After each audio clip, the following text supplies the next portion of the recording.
Welcome to Land Cloud Adventures. I am Nate. Typically we do travel and dog content, but because we had a hernia help advice post-surgery video a few years ago that has been viewed almost 40,000 times, I wanted to do a little bit more content because people found it so useful. So this video, I have taken the very best comment, the most useful comment out of 4 years of comments that anybody left, and I'm going to bring that to you here. But it is not medical advice, so please take this video and this list more of things that you should consider. Maybe you want to talk to some of them with your doctor. By far and away, the most valuable thing from the first video that people did not know about is taking stool softener, because especially as you take pain medication and you just had your abdomen cut up, your first bowel movement is very hard to do, and taking stool softener makes that experience a lot more a lot easier. Okay, this comes from somebody with the tagger name, I'm one who ate for you. Those are actual numbers, some of those instead of the actual words, that's okay. All right, starting with his comment. These are the things you should do before you leave the house to go to surgery. This includes, but is not limited to, cook and prepare a week's worth of meals and snacks before you go to surgery. This is actually great advice. Meals that will be easy to pass through your digestive system, things like vegetable soup with beans, carrots, celery, oatmeal with prunes, egg salad, chicken salad, steamed carrots, broccoli, asparagus. Basically low fat and low grease type foods. Very good advice there. Snacks like apples, oranges, ripe bananas, all kinds of fruits and berries are good to keep things moving as well. Please, please, please, number one thing, take care of your digestive health. This is a great comment. I don't know if you need a whole week's worth of meals prepared. If you can, it's not a bad idea. But you are going to want to keep things moving, like I started out with a little bit. And to piggyback off that, his second comment, start taking a stool softener 1 or 2 days before surgery and then continue taking it when you get back home. I always took it starting after the surgery. I never thought about taking it and starting it before the surgery. It sounds like great advice. I don't know if it's what a doctor would recommend or not. Maybe that's one you probably want to ask your surgeon before you go in for surgery. Next, wear loose-fitting clothing to the hospital and continue to do so when you get back home. Example, I took a shower that morning with an antibacterial soap. I wore clean socks, slippers, sweatpants with no underpants, a t-shirt, and no jewelry of any kind. In a Ziploc bag, place your keys, ID card, a credit card, medical insurance cards, and give it to your driver to hold. Do not take your phone to surgery. Leave your phone at home on your nightstand and fully charged.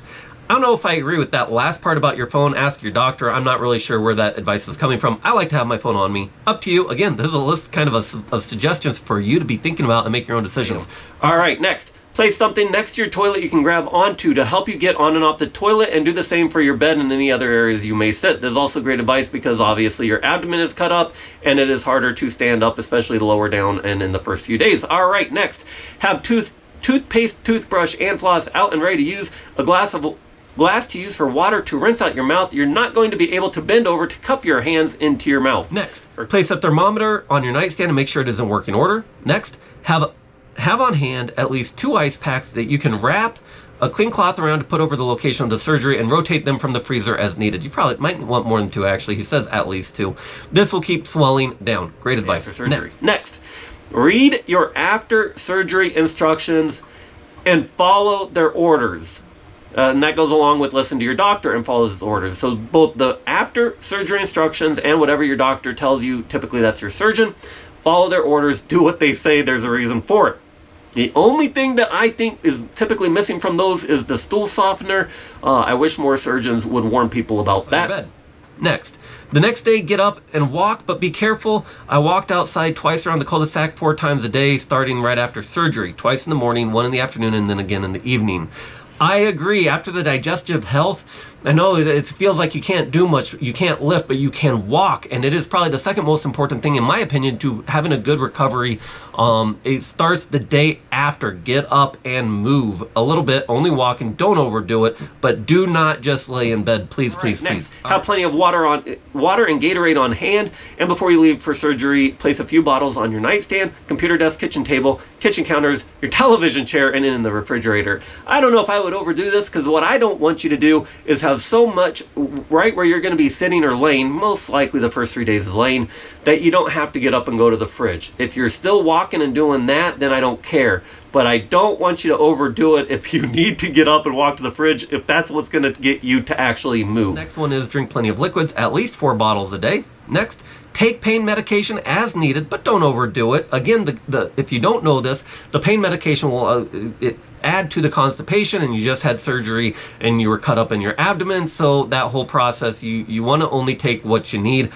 Back to their comment, all pain medication can cause constipation, and trust me, you don't want that. Completely agree. Next, a list of movies you may want to watch. In fact, have some fun, find some new YouTube creators like myself. We're typically a travel and fluffy dog channel, so I understand if you're not into that stuff, if you don't subscribe.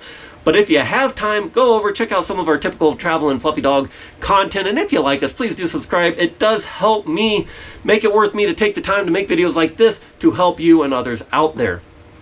The one thing I'm also going to add to that is you just got cut up in your abdominal area, and funny movies can actually hurt your stomach if you're laughing too much, right? And so maybe have some comedies on your list, but keep those for maybe 4 or 5 or more days after your surgery. The first few days, don't be watching a whole bunch of content that is going to make you crack up. Some of the medicines and pain will control that naturally, but just don't overdo it on laughing. You'll thank me later. And this is all right. Last is just a comment from them. I'm not going to sugarcoat this, he says, or she. It's going to be hard. The first 3 days are not going to be pretty. I agree. The first 3 days are the roughest. They are hard and tough, so be ready. It's easier on your 4th day. Good luck, and I hope this helps. I hope this helps you too. I didn't think it was quite as bad as a lot of people make it out to be. I covered that in my first video, so I'm not going to repeat it here. Thank you for watching. Be sure to hit the thumbs up and leave a comment.